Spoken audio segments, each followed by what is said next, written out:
हर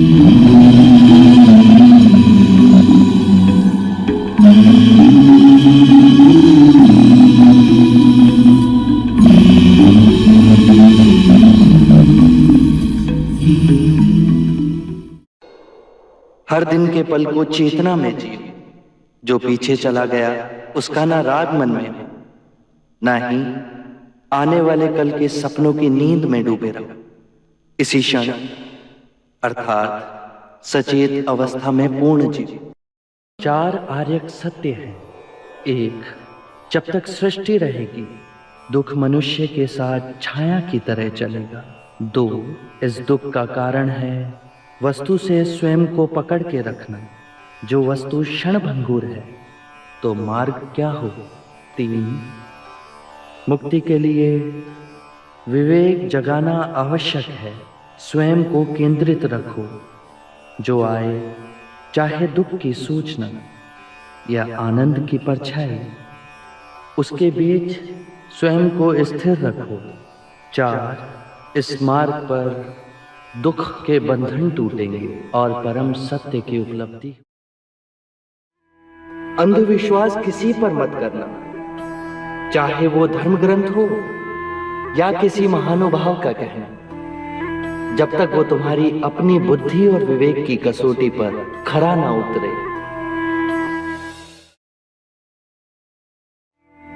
ये संसार जिसे हम यथार्थ मानते हैं दुख और पीड़ा का क्षणभंगुर खेल है। जो जन्मा है उसकी मृत्यु निश्चित है।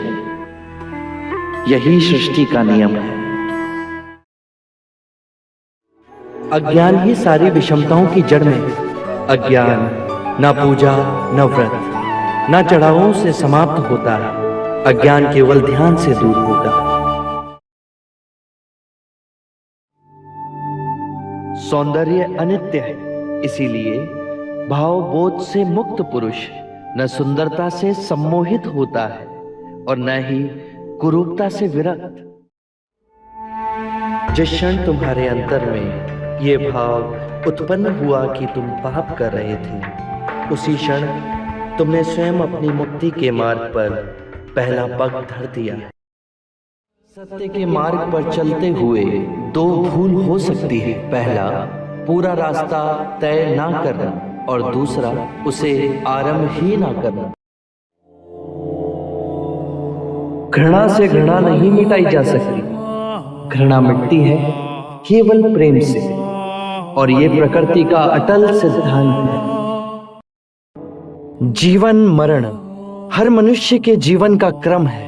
यदि हम चैतन्य हो इस पूरे विधान को समझें तो हर दिवस ऐसा जीवन जी सकते हैं जहां शांति, सद्बुद्धि, आनंद, संतोष का सर्वदा वास होगा।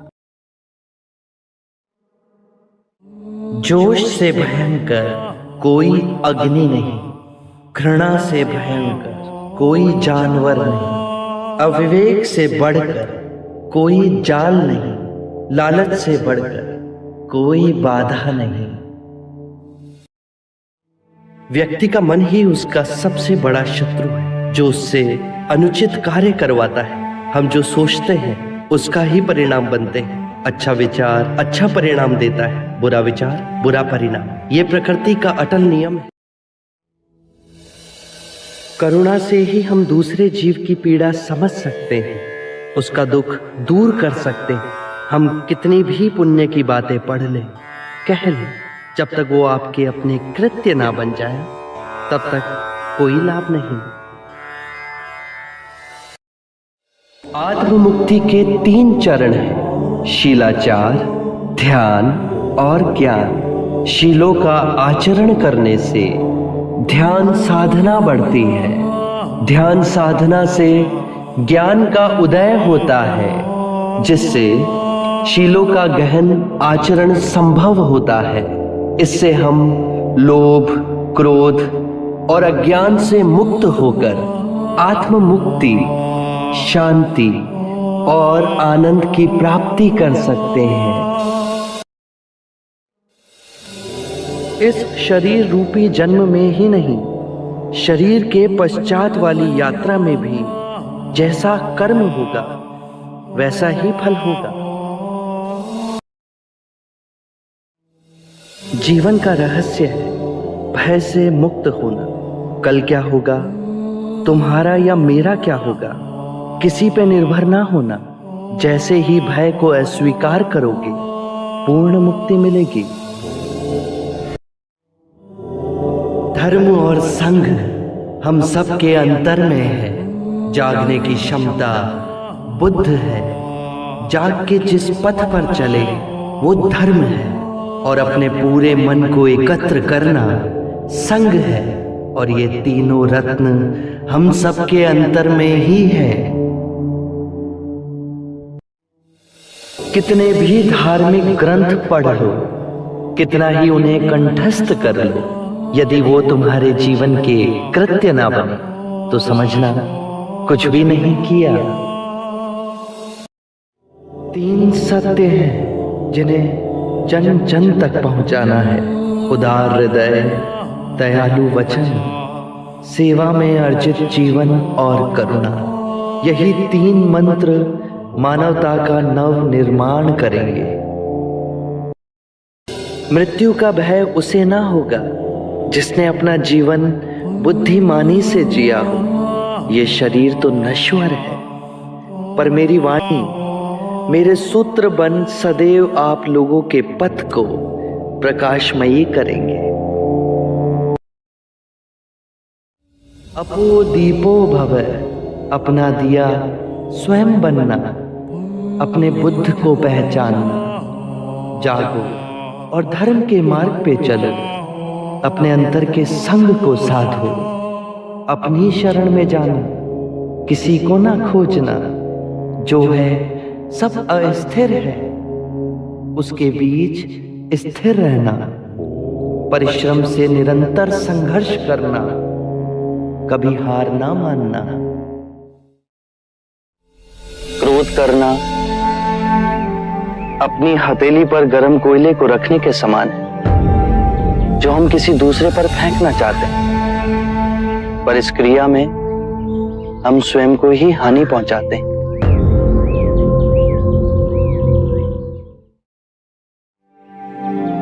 माया का खेल विपरीत का है, दो रूपों का है।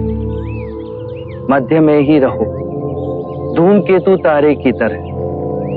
ना शरीर को सुखाओ, ना उसकी वासना को चारा खिलाओ। मध्य में ही केंद्रित रहो। जब हम माया के द्वैत रूप को सही पहचान लेते हैं, तो सारे दुख, सारी चिंताएं समाप्त हो जाती हैं और हमारे अंदर प्रेम और स्वीकृति का भाव जागृत होता है, जो मूल में एक ही भाव है। जिसकी निद्रा उड़ गई हो, उसके लिए रात्रि बहुत लंबी है।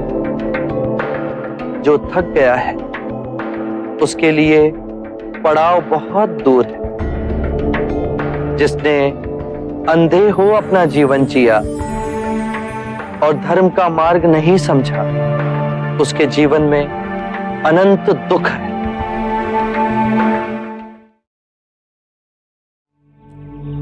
सौंदर्य क्या है बुद्ध?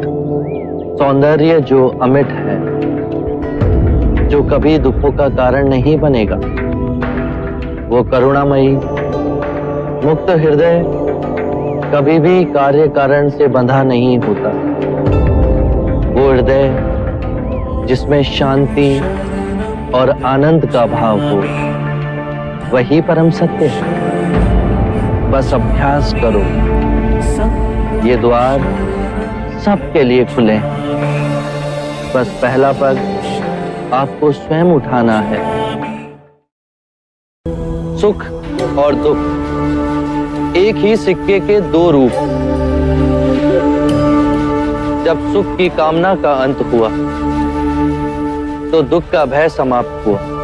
आकाश गंगाओं में यात्रा करो, पर पैर धरती पर गड़े होने चाहिए।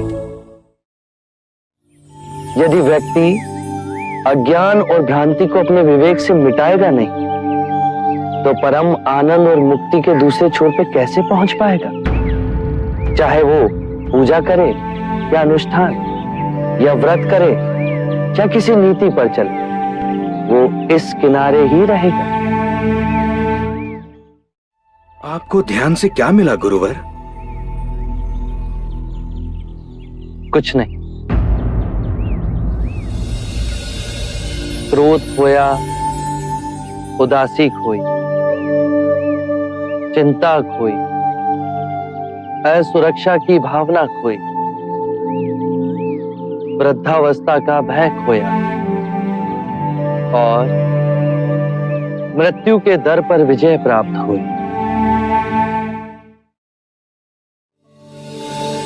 घृणा और लालच की अग्नि तब तक ही प्रज्वलित रहती है जब तक हम उसे संसार की कामनाओं से बांधे रखते हैं। अपशब्द भी बुरे कृत्य हैं, उनका कोई प्रत्युत्तर नहीं, पर उनकी प्रतिध्वनि अवश्य है, जो टकरा स्वयं आपके हृदय में जाती है। जिस प्रकार छाया मनुष्य का पीछा नहीं छोड़ती, उसी प्रकार बुरे कृत्य भी मनुष्य का पीछा नहीं छोड़ते। वो लौटकर दुख और बढ़ाते हैं। मैं यही कहता हूं, जागरूक होकर स्वयं को देखो। बुरे विचार, बुरे कृत्य स्वयं धीरे धीरे समाप्त हो जाएंगे।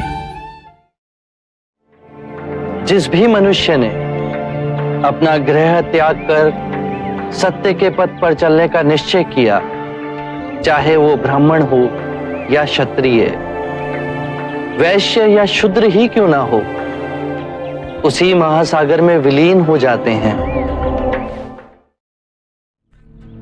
यह अष्टांग मार्ग है।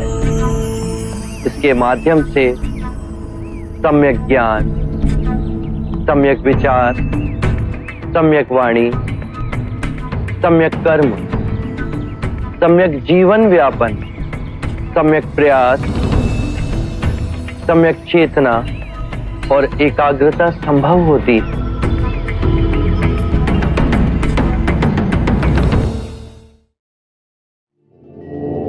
ये पंचशील मार्ग है। पहला, कभी किसी जीव की हत्या ना करें।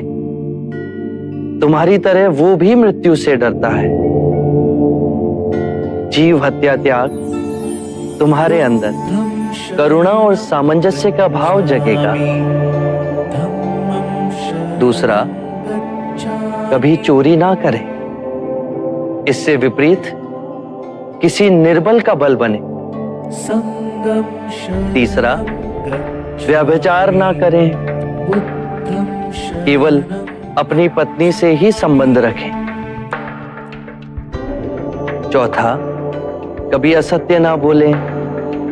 ऐसे वचन ना बोलें जो सत्य को तोड़ते मरोड़ते हों। पांचवा, किसी भी नशीले पदार्थ का सेवन ना करें।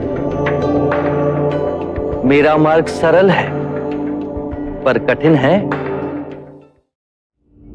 यदि तुम बुद्ध नहीं तो तुम्हें बुद्ध में कोई रुचि नहीं होगी, और यदि तुम्हें बुद्ध में रुचि है तो तुम स्वयं बुद्ध हो। मेरे प्रिय भिक्षु, यदि तुम सच्चे हृदय से मेरे प्रति आदर और आभार व्यक्त करना चाहते हो तो धर्म को ही अपना कर्म बनाओ। हर क्षण को ध्यान में जियो।